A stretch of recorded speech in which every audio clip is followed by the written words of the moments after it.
हमने आपको तैयारी कराई। जितनी भी आपकी शिफ्टें, किसी भी शिफ्ट को अगर कोई मलाल, कोई वहम हो, तो मैं वहम मिटाने की दवा हूं। मेरे पास, मेरे ऑफिस आ जाए, मैं लाइव लेकर नोट्स से एक एक चीज आपको दिखाऊंगा।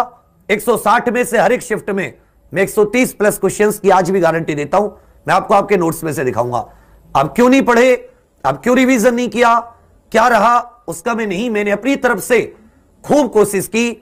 पेपर से पहले, पेपर के बाद एनालिसिस में मैंने, सब लोग 4 क्लास, 5 क्लास, 2 क्लास या पेपर से पहले क्लास चला के शांत हो गए।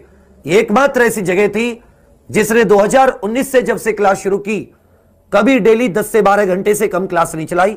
आप सब लोग जिसने एग्जाम 2021 का दिया है और जिन्होंने कोई और एग्जाम देते हुए एग्जाम्पल को देखा है, उन्होंने ये चीज देखी होगी अपनी आंखों से।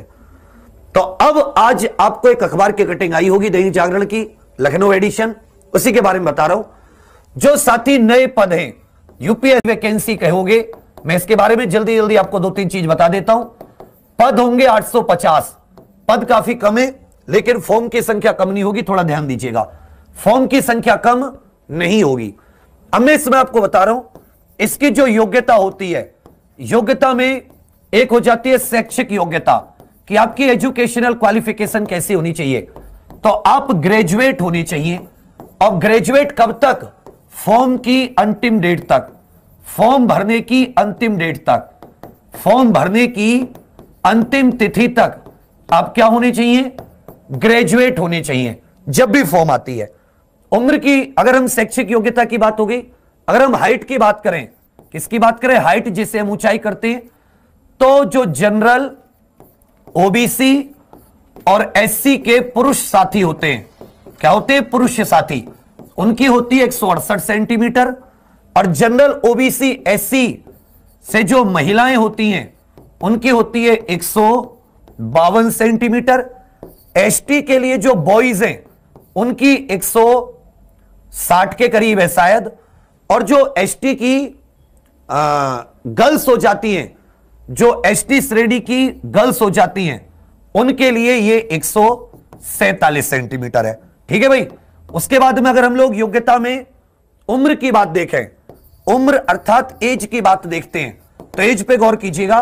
जो अभी बात है, ये एज 1 जुलाई से काउंट होती है। कब तक? 1 जुलाई तक। जिस वर्ष भर्ती आती है, किस वर्ष?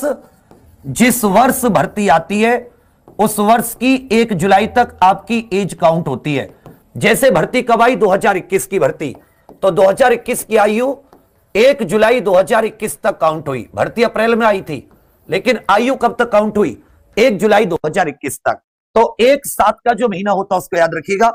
अगर हम लोग बॉयज की बात करें, पुरुष की बात करें, पुरुष और महिला, तो अच्छे से आप लोग थोड़ा सा इधर गौर कीजिएगा। जो इसमें पुरुष की एज हो जाती है, जनरल कैंडिडेट की बता रहा हूं। किसकी बता रहा हूं? अभी मैं वर्तमान में केवल जनरल कैंडिडेट की इस चीज को आपको बताने की कोशिश कर रहा हूं। समझ रहे भैया? आयु की मैं आप लोगों को बताने की कोशिश कर रहा हूं। और ये चाहे महिलाओं की हो, चाहे ये पुरुष की हो, दोनों लोग इस चीज को थोड़ा अच्छे से गौर कीजिएगा। दोनों लोग थोड़े से इस चीज को गौर कीजिए। कैंडिडेट के लिए जो आयु होती है वो 21 से 28 वर्ष है। कितने वर्ष? 21 से 28 वर्ष। महिला हो या पुरुष हो, दोनों के लिए 21 से 28 वर्ष जनरल, जिनको अनरिजर्व भी बोलते हैं। उसके अलावा चाहे ओबीसी हो, चाहे एससी हो, एसटी हो, अगर आप यूपी के मूल निवासी हैं, इनमें से किसी कैटेगरी से हैं, और आप यूपी के मूल निवासी हैं, तो अच्छे से आप लोग इस बात को याद रखिएगा कि आपको 5 वर्ष की छूट मिलती है। कितने वर्ष की छूट? 5 वर्ष की छूट मिलती है। महिलाओं को और अतिरिक्त कोई छूट नहीं मिलती। महिलाएं ओबीसी, एससी, एसटी वर्ग की हैं या पुरुष है, तो 5 वर्ष की छूट मिलती है। तो 21 से 33 वर्ष हो जाती है।